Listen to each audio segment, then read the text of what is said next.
ಅಂದರೆ 46 ವರ್ಷಗಳ ಹಿಂದೆ 1978ರ SSLC ವಿದ್ಯಾರ್ಥಿಯಾಗಿ ಈ ಶಾಲೆಯ ಹಳೆಯ ವಿದ್ಯಾರ್ಥಿಯಾಗಿ ಇಂದಿಗೆ 46 ವರ್ಷಗಳ ನಂತರ ಹೆಚ್ಚು ಕಡಿಮೆ 10th B ಕ್ಲಾಸು ಇದೇ ಒಂದು ಜಾಗದಲ್ಲಿ ಇದೆ ಅನ್ನೋದು ನನಗೆ ಕಲ್ಪನೆ ಬರ್ತಾ ಉಂಟು.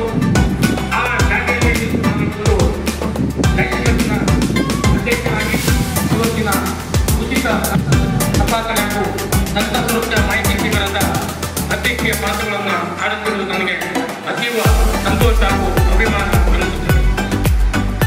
ಆದ್ಮೇಲೆ ಪ್ರಥಮವಾಗಿ ನಾನು ಈ ಶಾಲೆಯ ಮತ್ತು ವಿದ್ಯಾರ್ಥಿಗಳಿಗೆ ಪ್ರಪ್ರಥಮವಾಗಿ ನನ್ನ ಒಂದು ಅಭಿಮಾನದ ಮಾತುಗಳನ್ನು ಆಡ್ತೇನೆ.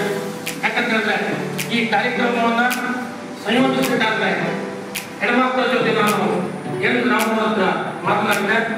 ಅವರು ಜವಾಬ್ದಾರಿ ನಮ್ಮ ಶಾಲೆಯ ವಿದ್ಯಾರ್ಥಿಗಳಿಗೆ ಪೂರ್ತಿ ಕಾರ್ಯಕ್ರಮವನ್ನು ನಿರ್ದೇಶಿಸಿದೆ ಅನ್ನುವಂತಹ ಒಂದು ಮಾತನಾಡಲು ನಾನು ಅತ್ಯಂತ ಖುಷಿಯಿಂದ ಇಲ್ಲ ಈ ಎಲ್ಲ ಕಾರ್ಯಕ್ರಮವನ್ನು ನಿಮ್ಮ ವಿದ್ಯಾರ್ಥಿನಿಯಲ್ಲಿ ನಿರ್ವಹಿಸುವಂತ ಮಾತನಾಡಿದೆ.